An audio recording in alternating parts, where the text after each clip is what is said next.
Alrighty, so it's hard to believe we are now into match week number 4. I mean, it just felt like yesterday that we just started the 2025 MLS season, and now here we are. Most of these team is playing their fourth game of the season. Well, I say most of these team, every single team is now into the fourth game of the season, and I will say that this week, this is probably the closest when it comes to a weekend where we actually have sort of a balanced schedule where there's going to be 3 games that's going to be happening on the Saturday matinee, free Sunday game that is going to happen, and there's going to be 9 games that's going to be taking place between the busy 7:30 p.m. Eastern all the way to midnight 30 a.m. Eastern time window, and that's great to see because again, one of the biggest criticism we always mention ever since Apple TV signed the deal with MLS is that there's just way too many games that's taking place in the Saturday night window. But this time, I think this is probably the most we have got when being spread out like that, and it will also make it easier for me to be able to catch as much game as possible. Though I will say that I will be ground hopping Saturday night, so most likely I will miss most of these games, but I definitely will not miss in terms of the first 3 games of Saturday and also the first free game of Sunday as well. With that being said, let us begin talk about the first of 3 games that's going to be matinee game, and we start off with the Red Bulls versus Orlando City, and this is also something that I don't think I've done in a very long time, and that of course is I got 3 games I have to keep an eye on at the same time in terms of the matinee window. It's been a long time since that has happened, but all 3 of these games are kind of starting around the same time, and the first one between the Red Bulls and Orlando City starting at 2:30 p.m. Eastern, 11:30 a.m. Pacific. The Red Bulls 1-1-1, whereas Orlando City is 1-0-2. The Red Bulls have an 11-3-9 advantage over Orlando City, and there's no doubt the Red Bulls have been off to a better start to the season compared to Orlando City. I mean, besides that great 4-2 win that they had against Toronto FC, it's been another rough start for Oscar Pereira side, and that this is not going to be easy for them for his team to now have to go on to the road and once again face against another New York team, this time in the New York Red Bulls. And then around the same time of this game kicking off, it's Toronto FC versus the Chicago Fire. So again, congratulations to the Chicago Fire. They are the sweepstake of seeing TFC basically are going to give 3 points to the team almost every single week. But this is the season home opener for TFC, so maybe this might be a little bit tough for the fact that Toronto isn't going to just hand out 3 points, especially they're going to be at trying to play at their best for their season home opener. But that being said, last time when TFC played against Chicago at BMO Stadium, yeah, or not BMO Stadium, I'm sorry, but BMO field that is BMO Stadium, of course, is the LAFC home ground. Yeah, that did not go so well for Toronto FC. They lost 4-1 in that game last time. This was at BMO Field, and so far to the start of the season, 0-1-2 is their record, where Chicago is 1-1-1. But Chicago could have easily been 2-1-0 right now if they did go up their resort against DC United. Though they had probably the best performance that they had in the last game against FC Dallas. And while I say it's a great performance, they did have to kind of come from behind and score a free unanswered goal in the last 10 minutes against Dallas to give Greg Berhalter his first win as the head coach of Chicago Fire. But head-to-head matchup, 14, 13, and 12 in favor of Toronto FC, and there's no doubt that this is probably one of the most winnable games for the Chicago Fire when it comes to them playing on the road, and we'll see whether or not if they can do so. Especially, again, it's going to be a rough season for TFC, but at least they're definitely going to try to give their best for the home fans that is is going to attend this home opener. I wouldn't be surprised if the attendance won't be very good because I don't blame TFC fans not showing up to a game, especially this is going to be a rough year and a season that, as many predicted, they look like they're going to be anchored near the bottom of the Eastern Conference.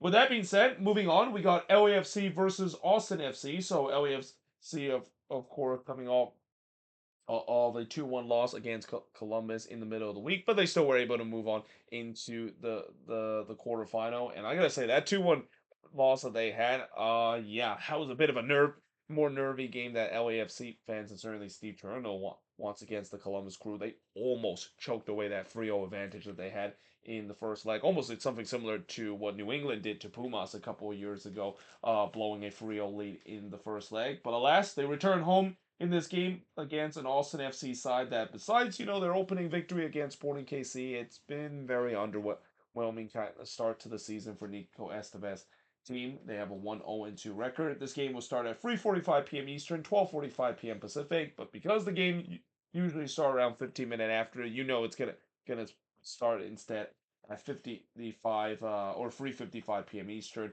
12:55 p.m. Pacific, because I believe this game is going to be on Big Fox as well. But head-to-head matchup, 7-2 in favor of LAFC. So LAFC has kind of had the more dominant edge over Austin FC, and especially knowing that they've been a very good home team. You would expect that they should get another win in this one against an Austin side that, again, they're still trying to figure out, especially on the attacking end. They just had the debut of Uzuni in the last game. I thought he played relatively well. Didn't really had anything to show for, but they're desperate to try to hope that he's going to get going. And the same goes as Brandon Vasquez. Still have not scored a single goal for this Austin FC side, and they are really desperate that he can get on the score sheet as soon as possible, especially the money that they spent to bring him back MLS from Liga MX. Then we got Charlotte versus FC Cincinnati, and that will kick off a one of only three games. That's going to be starting at 7:30 p.m. Eastern, 4:30 p.m. Pacific. It's kind of weird that there's only that little amount of game for a busy week like that. But again, that just kind of shows you the way that the schedule we have this week very balanced, and it's very spread out, which is something that every MLS fan's been dying for ever since Apple TV took over the TV rights of this league. But yeah, this is definitely an interesting one, and this is one that I'm kind of surprised was not bumped up in terms of being a matinee game or even one of those Sunday game as well, because this could be a preview in terms of the playoff matchup that we could see down the line. Charlotte has a 1-1 record, whereas FC Cincinnati has a 2-0-1 record. Obviously, Charlotte, they're trying to bounce back after losing to Inter Miami, whereas for Cincinnati, I believe they did win their last game. Yeah, they did. They won against Toronto FC in the last game, but they're looking to try to bounce back after just kind of suffer your typical MLS kind of collapse against Liga MX team in the CONCACAF Champions Cup, and it's not going to be easy. The fact that they have to go on the road in this game against a Charlotte team that have always made Bank of America Stadium an absolute fortress. But in terms of the head-to-head matchup, it's actually dead even at 2 wins, 2 draw, and two loss apiece. So this should be fascinating to see how even this matchup is. And also, I wouldn't be surprised if they're not going to be a lot of goals that is going to be scoring in this game. Both of these team are a very disciplinary defensive type of team, and I won't be surprised. It could be one of those low scoring games that we usually see, especially for a Dean Smith Charlotte FC side. And then we move on to DC United versus Montreal. So we went from a marquee game that we see in the Eastern Conference to a game that is less so marquee, because yeah, both of these teams seems like they could potentially finish near the bottom of the standings. Though to be fair, as much as I've been saying that DC United has been kind of doom and gloom, they actually have not lost a single game this season. So technically, it's not a bad start for DC.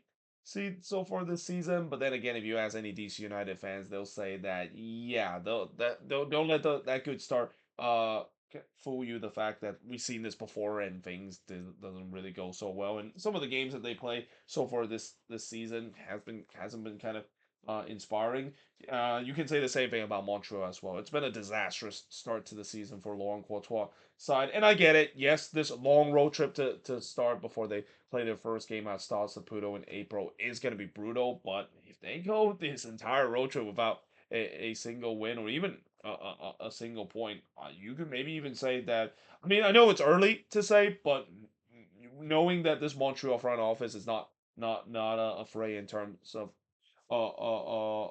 pulling the axe and putting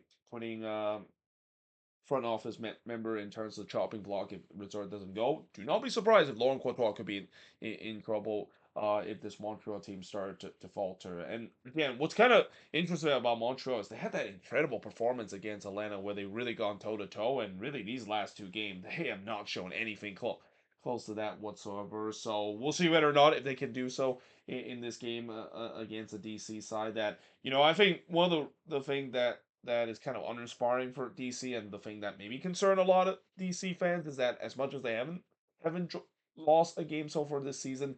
This is a time where they need to capitalize on an easy schedule. They have a relatively easy schedule to start, and the fact that they've only got 4 points in the first 3 games in terms of this easy schedule, and if they don't get a win in this game against a team that is near the bottom of the standing to start the season, there could be some big concern considering the schedule is going to get much tougher for DC as the season goes along. I mean, the fact that they haven't really played some of the heavy hitters in the Eastern Conference and not getting the maximum amount of points, that could be something concerning for Troy Lissane's team. Now, moving on, we got NYCFC versus the New England Revolution. So, speaking of another team that is off to a dreadful start, so the New England Revolution is still the only team to have yet to score a goal this season, and talk about head coaches on the hot seat and with heavy pressure. I've already mentioned about Kate Porter as one of the head coach that might be at the top of the list right now in terms of the first to let go. And it doesn't get any easier for New England that now they have to go to play at a baseball stadium and play NYCFC, who, they got their season home opener win last week as well. They're looking to try to get another, especially against the New England team that, again, I think right now this is a team that I know that they're kind of in a bit of an expansion mode with so many players coming in this offseason, and they're trying to get the balance right. But it's getting to a point where, uh, you got to show some progress when it comes to all these players eventually getting the balance right. Because if you don't show some progress, as what I'm seeing with this New England team, it just kind of feels like a very similar New England team from last season. Just simply can't score and also can't defend, and as a result, not winning a lot of games this in the season. And we'll see whether or not that they can turn that around. I mean, they have to turn that around. If not, Caleb Porter might be gone by the time when we get to before even we get into the Gold Cup break or the FIFA Club World Cup break as well. Now, looking at the 8:30 p.m. Eastern and the late West Coast start, that is, we also have 6 games that fall under 8:30 p.m. Eastern and the late West Coast start. There's going to be 4 games that starts at 8:30 p.m. Eastern. There's no game starting at 9:30 p.m. Eastern this week, but we do have 2 games that is the late West Coast start, that is. And we start off with the first one, and technically this is not an 8:30 game. This is technically supposed to be an 8 p.m. Eastern game, but because it's on FS1, that means this game will most likely start at 8:25 p.m. Eastern, 5:25 p.m. Pacific, instead of what it's labeled 8:15 p.m. Eastern, 5:15 p.m. Pacific. And of course, it is the nicest rivalry in MLS. I mean, do people still call that? As a Minnesota United fan, I never like to call this the nicest rivalry in MLS, because I feel like that name is just super cringe. And this is also a game where I'm kind of tired of seeing MLS decided to force Sporting KC as our main rival. Yes, just because Sporting KC is pretty much the closest team that Minnesota has doesn't mean they have to absolutely be our rival. I mean, one thing I will say is the only rival that Minnesota has is just trying to get a win against Seattle, because throughout the years they have barely won against Seattle. They only like won one time, and I think maybe that's kind of the true rivalry. And you could also say their true rivalry can also be getting a win at Children's Mercy Park. Although last year they finally defeat that narrative of finally getting their first ever win at Children's Mercy Park, at least in the regular season, that is. And they're looking to try to make it 2 in a row, because they're facing against a Sporting KC side that, just like New England, just completely they fall flat in their face. And Peter Vermes under all sorts of pressure right now with this poor start that they had. And they're playing against Minnesota that had a pretty good start to the season. And while it's definitely been a little bit uninspiring seeing how the team has played in the beginning of the season, the fact that they've only scored 2 goals this season after 3 games, that is a little bit concerning. And the fact that the only goal scored of this team is Kevin Yoboa, that's also a bit concerning. But the fact that they've only conceded 1 goal is definitely a great sign to see, and something tells me they have a chance for another shutout as well. Because again, this is a Sporting KC side that is not doing well both on the attack and on the defensive end, and that also maybe can give opportunity for Minnesota to get things going on the attacking end. Because as much as I'm happy the fact that the team is still getting in points, despite the fact that clearly they've been a little bit more defensive this season, and maybe this is going to be something we're going to get used to. There's going to be a lot of 1-0 and kind of scrappy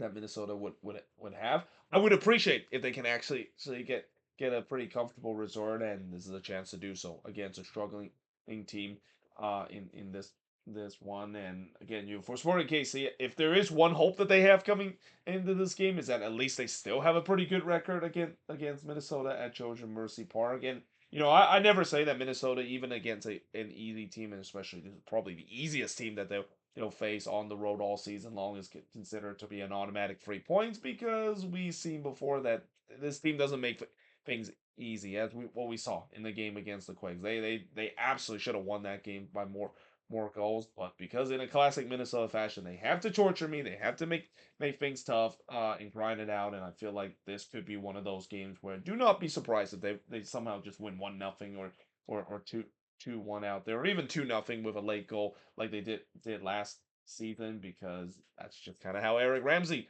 ball run nowadays.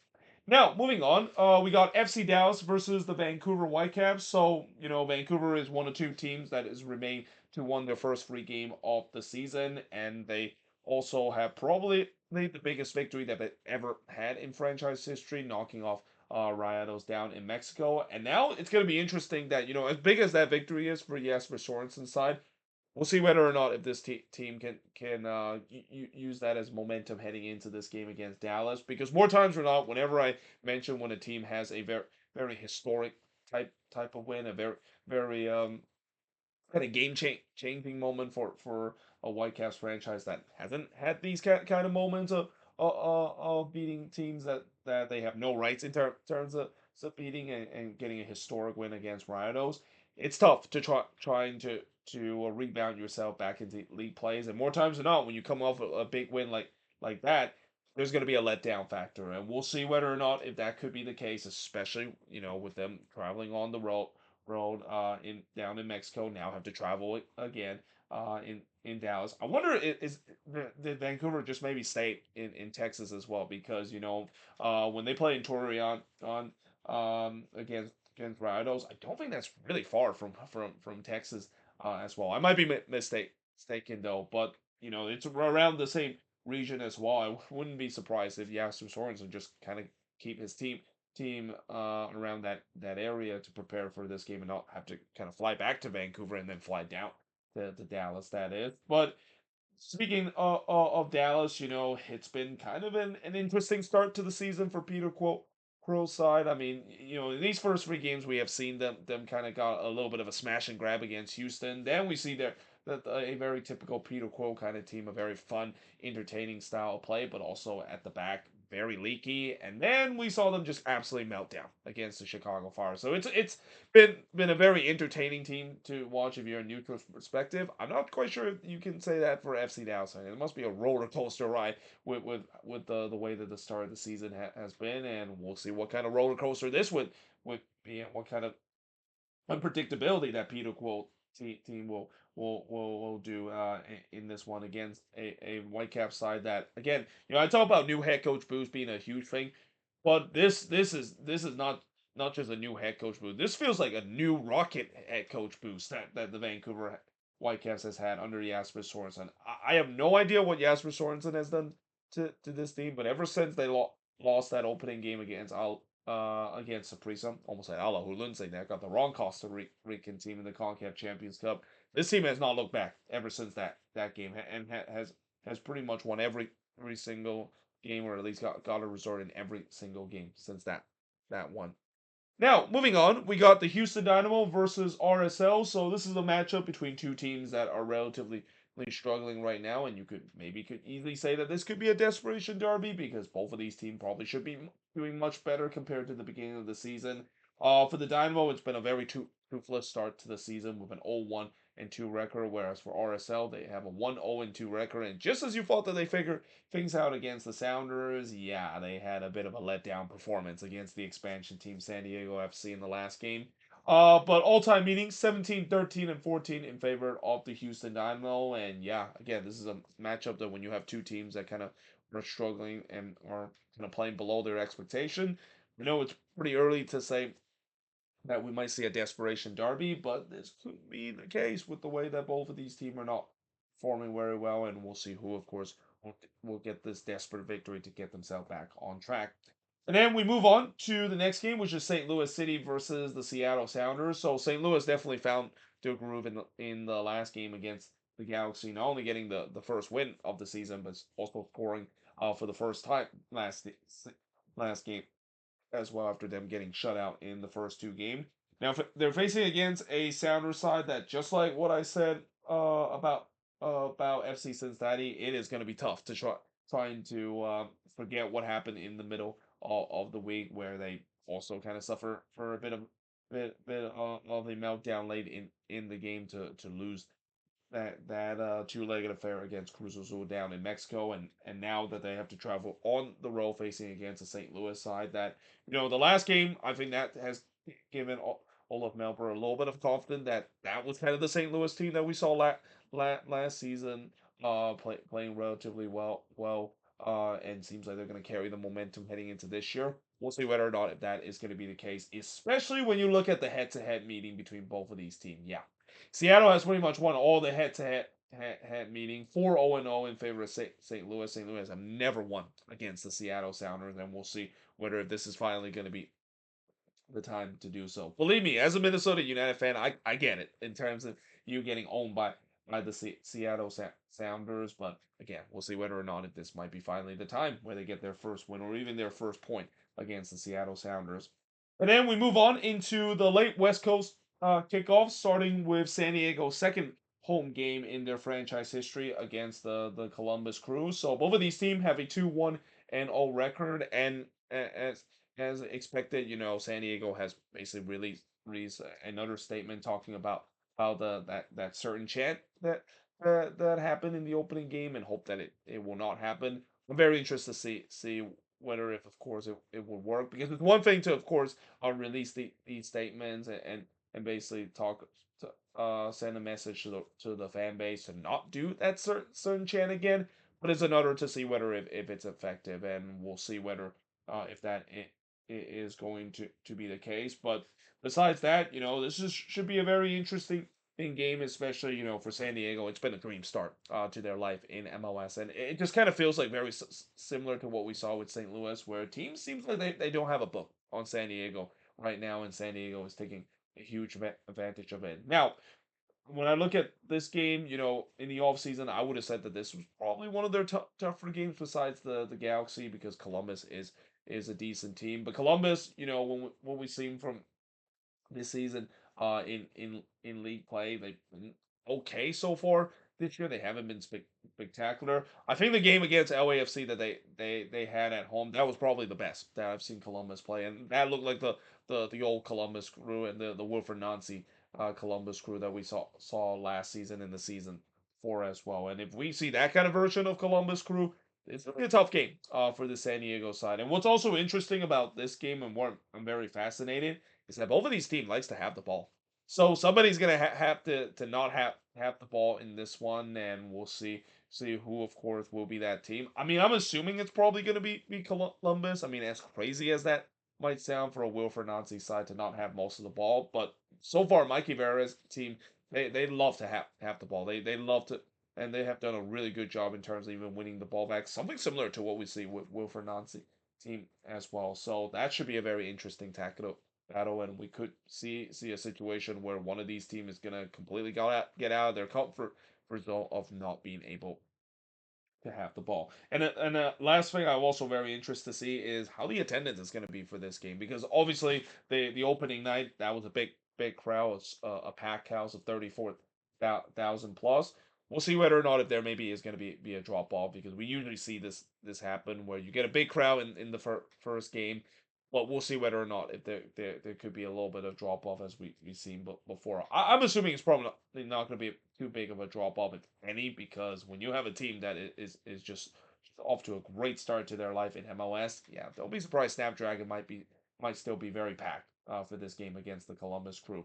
And then lastly, the final game on Saturday is the San Jose Earthquakes versus the Colorado Rapids. So the good news for the Quakes is that they are going to get Hernan Lopez back in this game, and I'm happy that he is back in this team, because you can clearly see that in the last game against Minnesota, he was dearly missed on this Quakes team. This Quakes team was very toothless going forward on the attack. Though I will say that they got another tough opponent in the Colorado Rapids. The Rapids has been a very fun team to watch as you expect it with a Chris Armas kind of team. Very similar to what we saw last season, playing some very attractive brand of soccer. But in terms of the all-time meeting, 33, 19, and 27 in favor of the Quakes. The Quakes have always tends to do well against the Colorado Rapids when they're playing uh, at at home. Except don't look at what happened last season. Obviously, last season there's a reason why they didn't play very well because that team was historically one of the worst team that the Quakes have ever feel. And with the way that Bruce Arena has really changed the culture of this team from the get go, they can get a big win like this against a team that could finish well in the Western Conference. Something tells me things are definitely going well for this Quakes team, and there could be a possibility that finally this team not only going to make the playoff run, but also, well, not just a playoff run, but just make the playoffs in general, but also get a home playoff game at PayPal Park. Now, moving on, we look at the Sunday games, and we start off with the Philadelphia Union versus Nashville SC. So, as I mentioned with Vancouver before, Philadelphia is the only other team that have won their first free game of the season, and they look like a Union team of old. I mean, what Bradley Carnell has done to this Union team, that was just something very unexpected in terms of how he has really turned this Union team like an absolute buzzsaw again. I mean, that front three that they have is very reminiscent of those good Union team as well, and it also helped the fact that they pretty much have almost the same front three minus Julian Carranza, who Ty Baribo not only has replaced Julian Carranza relatively well, but he's scoring at a pace that I think is even better than what Julian Carranza has done during his time with the Union. Now they face against Nashville SC, and for Nashville, it's been kind of an interesting start to the season. I believe they did get a win in the last game, which is something they desperately needed, but still they haven't really looked that good going for, especially under BJ Cowhan. And it's also no surprise that the attack is once again struggling again, and it's no surprise that the attack is struggling mainly because Honey Mukhtar hasn't really kind of going so far this season, and they'll definitely need him to get going because again, this Union team, they are feeling it right now. And when I look at these two teams that have perfect record, whom I think most likely will still have a perfect record after the end of this week, it's gonna be the Philadelphia Union. Not only playing at home, but they definitely will face an easier opponent, and they didn't had to play in the CONCACAF Champions Cup in the middle of the week, so they get more rest compared to the Whitecaps. There could be a chance that the Union could be 4-0-0. And again, this is something that for a team that I said in the beginning of the season, it's supposed to be a rebuilding year. They sure are not rebuilding. It feels like this is once again look like a Union team that is well and truly back in contention for the Eastern Conference and will be once again trying to finish what they left undone in 2022, and that of course is get to MLS Cup and win that cover trophy. By the way, all-time meeting between both of these teams heavily dominant in favor of the Union, 4-3 and one. Nashville has only won once against the Union, and that's not surprising consider no Nashville had to face those really good Union team, and even though Nashville has a good squad of their own, they were never able to overpower of how good those Union team that they face in the past, and it feels like they're gonna once again face that kind of team, especially how good the Union has started to the season. And then we move on to the next one, which is the Portland Timbers versus the LA Galaxy. So this is another game where you could say it's a desperation derby. In fact, I would say this is probably the true definition of a desperation derby because both of these teams, yeah, it's been a pretty rough start to the season for both of these teams. The Timbers with a 1-0-2 record. The Galaxy, unfortunately, made the wrong end of history, becoming the first defending MLS Cup champion to lose their first three games. But if there's one thing that Galaxy fans are at least a little hopeful coming into this one, is that game against Dynamo where they were able to win 4-1. That maybe could be a page turner, and maybe a turning point to this lackluster start that this Galaxy team has. I would also say that these last two games for the Galaxy may be a turning point of the season as well because they look much better in these last two games on the attacking end, and they're gonna get even better with some of those key guys that they lost to injury back with this team. Now that being said, I will say that this could also be a high scoring affair because anytime when we watch a Portland versus Galaxy game, I mean last season, the watching both of these team play in both of their matchup is like watching out Traffico. I mean, it was up and down, and I feel like it could be the same case once again in this one, even though both of these teams hasn't really kind of got going on the attacking end. So there's no doubt that I'm not surprised this is made as a matinee game. And again, even though both of these teams are not off to a great start, get your popcorns ready because something this tells me this could still be a very good matchup. And of course, this game will start at 4:45 p.m. Eastern, 1:45 p.m. Pacific. Well, most likely it's going to kick off 55 after because this game is going to be on Big Fox. And in terms of the head-to-head, 14-9 and 13 in favor of the Portland Timbers. And then finally, last but certainly not least, is Sunday Night Soccer, and they definitely got the Sunday Night Soccer matchup correct this time because, of course, we got to see the rematch of last year first round in the playoffs. That is going to go down as the biggest upset we have ever seen in this league history between Inter Miami versus Atlanta United. So there's no doubt that no deep down Inter Miami want to get revenge in this game against Atlanta, and especially I'm assuming Messi will play in this game, and the reason why I said is because he didn't really play that much in the game down in Jamaica. And yes, this game is going to be play on turf, which is something thing that when games are played on turf, maybe there could be a chance we usually see Miami not really risking to Messi in terms of playing on turf that is. But with the way that it's such a marquee game like this, and especially with Messi pretty much getting a ton of rest lately. I mean, he's only played 30 minutes in